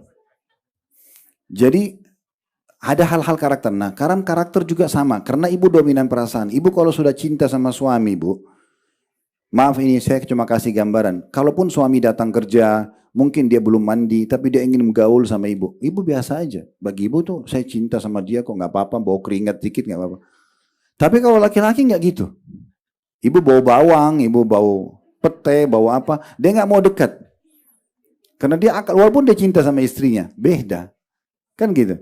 Makanya harus dijaga ini. Kemudian yang kedua, itu adalah perutnya, makanan. Kalau misal suami ibu suka tempe goreng, mau ibu masak apapun, tempe goreng harus ada di sebelahnya. Kerupuk ada di sebelahnya. Biarin aja, yang lain tidak apa-apa ibu variasikan. Jangan ibu bilang, kamu nggak bosan ya? Udah, dia maunya itu saja. Dia kerja kasih uang untuk makan, kan gitu.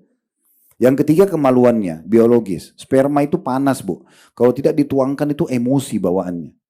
Kalau yang dia lihat itu selalu senang, perutnya kenyang, kemaluannya terpenuhi, dompetnya terbuka.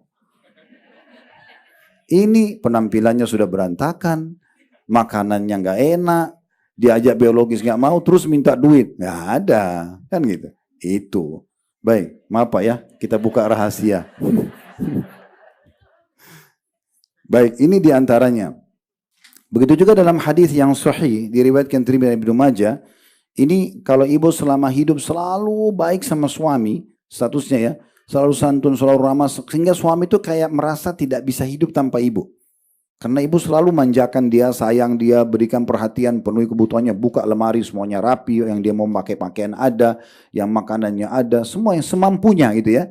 Ibu berikan, ibu selalu tampil yang terbaik, wangi, bersih di hadapan dia misalnya. Kemudian ibu meninggal, sementara dia merasa kehilangan, ini namanya ridho, ya, keridoan. Kata Nabi SAW, ayyam amra'atin matat wa zawju anha radin dakhalat jannah. istri manapun, statusnya istri nih, yang kalau dia meninggal sementara suaminya ridho, maka dia dijamin masuk surga.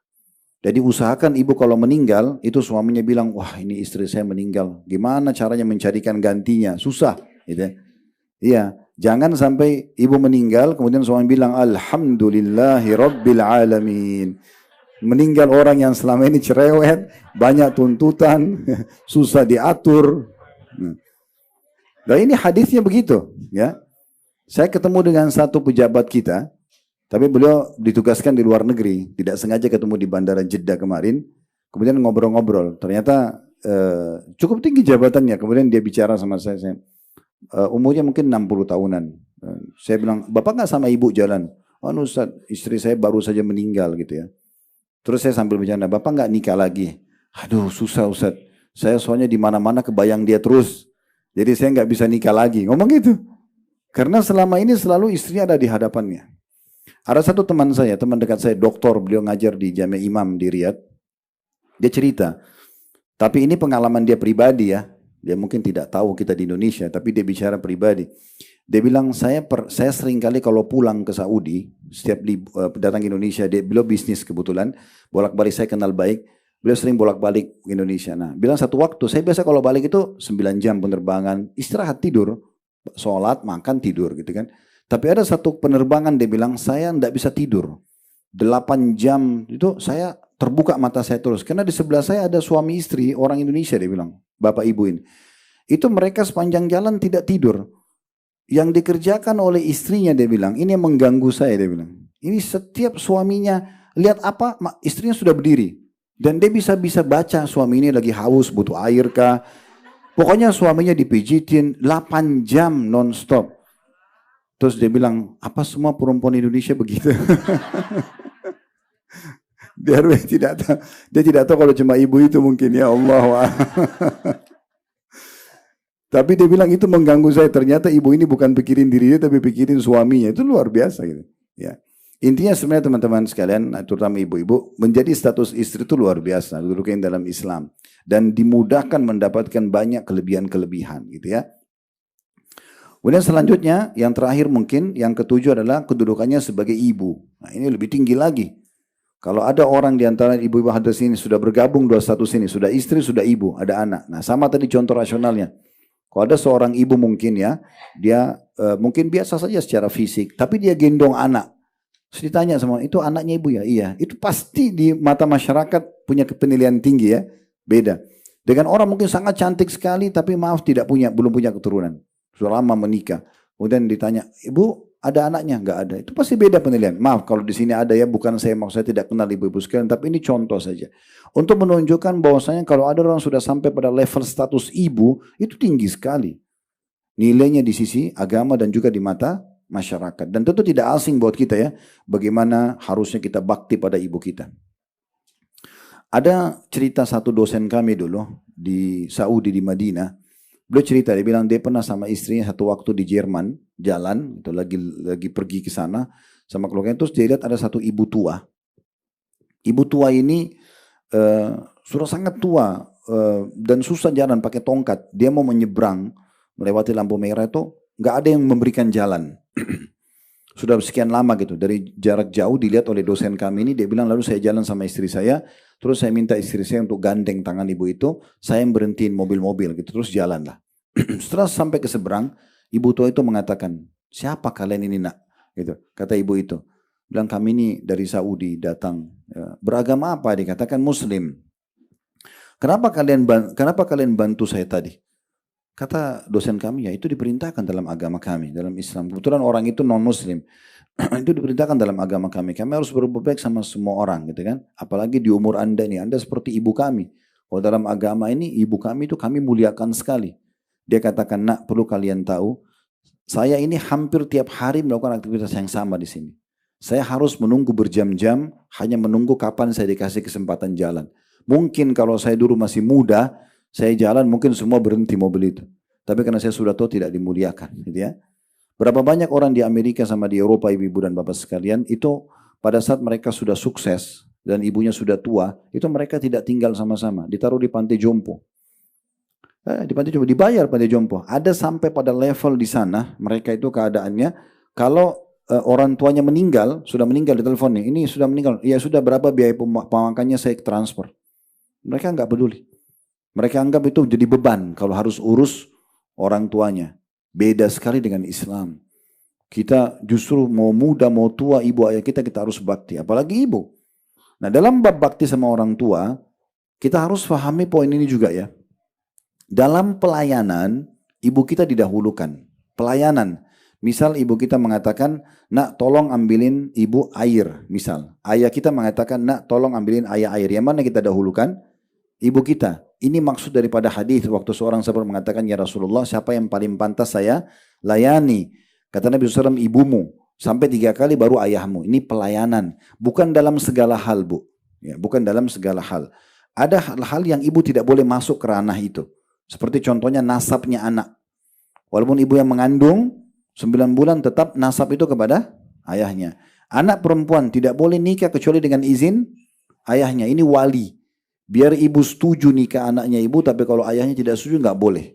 Kata Nabi SAW, wanita manapun yang menikahkan dirinya tanpa izin walinya ayahnya, nikahnya batal. Karena di Indonesia biasanya ada sebagian anak laki-laki dia lamar nih. Misalnya calon perempuan, ayahnya tolak. Kemudian dia datang ke ibunya si perempuan. Dikasihlah hadiah segala macam, kena menyentuh perasaannya, lalu ibunya setuju. Dari pernikahan ini umumnya perceraian terjadi. Karena tidak izin walinya. Nikahnya dianggap batal. Gitu kan? Nah ini ibu tidak boleh masuk ke ranah itu. Yang ibu bisa masuk ke ranah itu adalah ibu pelayanannya. Ibu didahulukan iya. Gitu kan? Tapi nasab, pernikahan, ini tidak ada hak ibu di situ ya. Jadi kita perlu ada batasan dalam bakti sama orang tua kita. Tapi intinya kedua orang tua harus kita muliakan. Ya, harus kita muliakan. Dan tidak asing firman Allah Subhanahu wa taala dalam surah Al-Ahqaf ayat 15 di mana Allah Subhanahu wa taala menyebutkan perjuangan seorang ibu dalam mengandung ya. Ini yang menyebabkan kenapa dia didahulukan dalam pelayanannya. Al-Ahqaf ayat 15, "Wassaynal insana biwalidayhi ihsana, hamalathu ummuhu kurhan wa wada'athu kurha."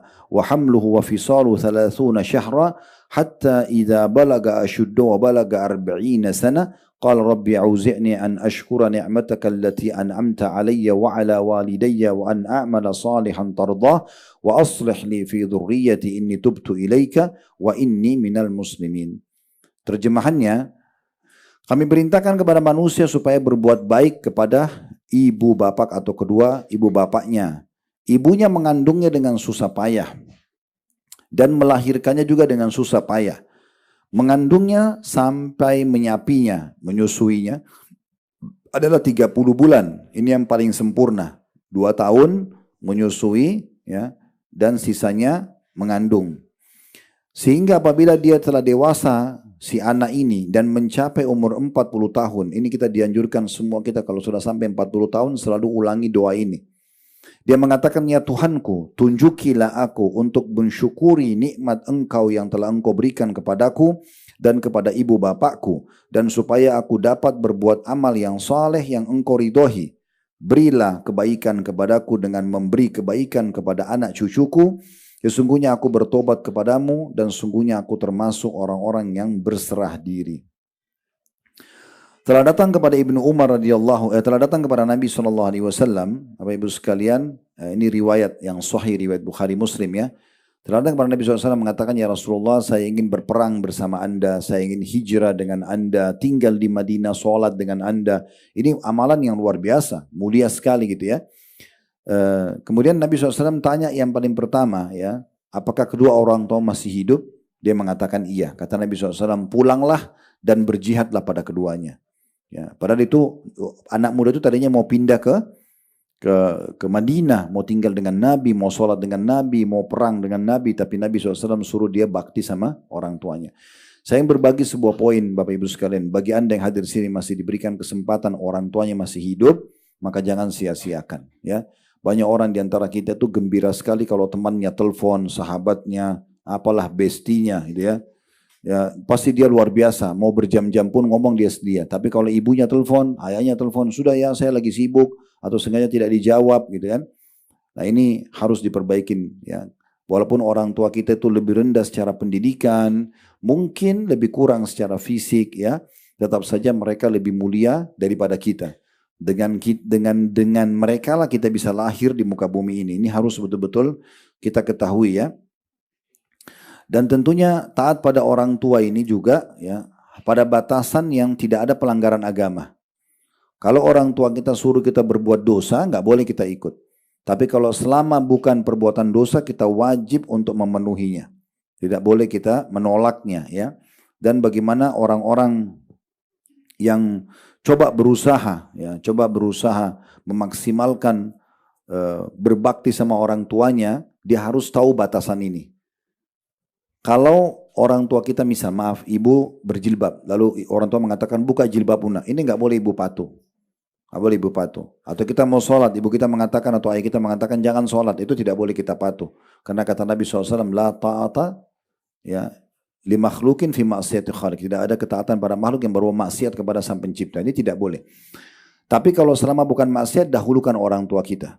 Nah, saya perlu jelaskan kalau bertemu antara perintah Allah yang wajib seperti sholat 5 waktu dengan perintah makhluk yang Allah wajibkan untuk patuh seperti perintah kedua orang tua. Kalau istri pada suaminya juga masuk dalamnya. Ketemu ini. Misalnya orang tua kita panggil sementara kita lagi sholat wajib, ibu nggak dan bapak tidak boleh batalin sholatnya. Karena ini hukum wajib ya haknya Allah gitu ya.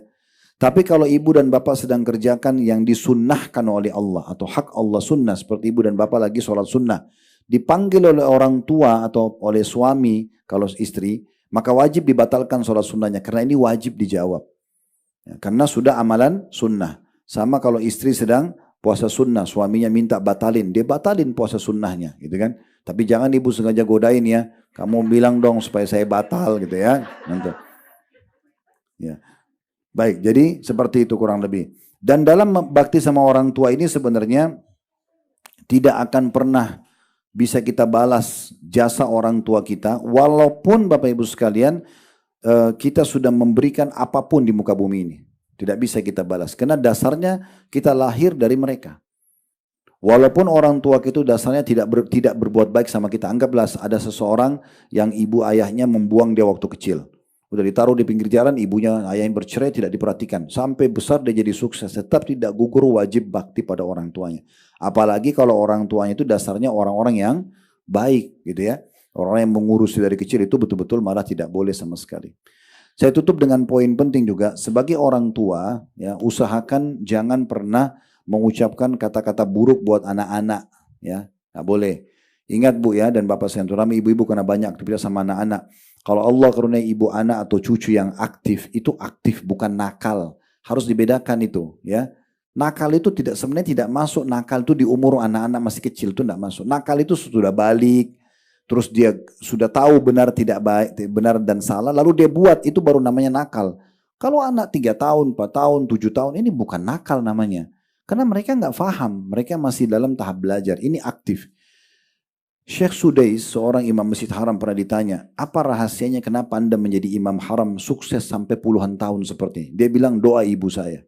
Waktu ditanya, bagaimana doa ibu Anda? Dia bilang, saya waktu kecil kalau sangat aktif, ibu saya juga sudah pusing sebenarnya melihat aktivitas saya, gitu kan? Maka beliau mengatakan, pergilah ke Masjid Haram, semoga kau jadi imam haram. Jadi dalam kondisi menjengkelkan pun misalnya anak-anak itu tetap kita doakan yang baik. Karena kata Nabi SAW, hindari dan jangan ucapkan kalimat buruk buat diri kalian, harta kalian, keluarga kalian, ini suami, istri, anak, ya. Buruk jangan doakan keburukan, karena bisa saja malaikat lewat mengaminkan dan terjadilah seperti itu. Jadi jangan kita ucapin salah ya. Contoh misalnya Bapak Ibu lihat diri di cermin lalu bilang, kok saya jelek ya? Itu nggak boleh. Karena yang buat muka kita bukan kita. Allah. Kita seakan-akan menghina Allah yang penciptanya. Kita nggak pernah pilih, saya mau alis begini ya Allah, mata. Enggak, ini begini Allah kasih, pakai sebagai fasilitas untuk ibadah kepada saya. Clear. Percaya diri aja selesai. Gitu kan? Begitu aja tugasnya, kita pakai. Jangan menghina diri sendiri. Jangan selalu doakan keburukan harta. Mobil ini sial, motor ini sial misalnya gitu ya. Atau rumah dianggap sial. Nggak boleh ucapin itu. Ada pernah wanita naik unta, Bapak Ibu sekalian, di masa Nabi SAW. Lalu kaki untanya itu keseleo. Lalu dia melaknat atau marah-marah sama syaitan. Kata Nabi SAW, jangan kalian mengucapkan itu. Ya. Karena kalau syaitan itu dijadikan seakan-akan dia penyebab terjadinya sesuatu itu, dia makin besar, makin bangga. Tapi ucapkan bismillah, karena itu akan membuat setan makin kecil. Setan makin kecil ya. Dan Nabi SAW mengatakan turunlah dari unta itu, tidak boleh unta yang buruk ini, yang sudah dikutuk, ya doakan buruk berjalan bersama kami. Jadi nggak boleh. Doakan selalu yang baik-baik gitu ya. Apa saja selalu berdoa baik. Termasuk suami istri. Selalu saling mengucapkan salam. Assalamualaikum warahmatullahi wabarakatuh. Kalau ketemu masuk dalam rumah, WA, telepon. Assalamualaikum, semoga keselamatan dunia akhirat untukmu. Warahmatullah, semoga rezeki Allah selalu bersamamu. Wabarakatuh, semoga berkah. Itu kan kalau dalam satu hari kita berkomunikasi sama istri 3-4 kali, berapa banyak doa kebaikan yang didapatkan untuk pasangan kita. Selalu doakan kebaikan-kebaikan. Walaupun mereka punya kesalahan, doakan agar kesalahannya jadi baik. Ya, Bapak Ibu kalau sedang menghadapi satu permasalahan, anggaplah kita dizalimi oleh orang. Kita punya dua opsi berdoa. Opsi pertama, ini murni dendam. Dendam saja. Ya Allah, butakan matanya, ya Allah, pincangkan kakinya. Misal, uangnya kita diambil, atau orang buat zalim, kita doain. Diterima sama Allah, diterima kalau kita sedang dizalimi. Karena dua orang yang terzalimi tidak ada hijab antara dia sama Allah gitu ya. Tapi ini murni balas dendam. Kalau Allah kabulkan selesai. Kita nggak dapat apa-apa. Tapi yang baik adalah ibu doakan dan bapak sekalian, ya Allah berikan dia hidayah. Supaya dia menyadari utangnya itu dia harus bayar. Begitu Allah terima dan dia bayar utangnya. Dan semenjak itu dia jadi orang baik, kita panen pahala dia terus. Artinya doakan kebaikan. Buat diri kita, buat pasangan kita, buat anak-anak itu jauh lebih baik. Karena tidak ada manusia yang sempurna tentunya. Ya. Dan kalau kita ingin membuka pintu bakti sama orang tua, ini panjang sekali bahasanya, buku tema sendiri.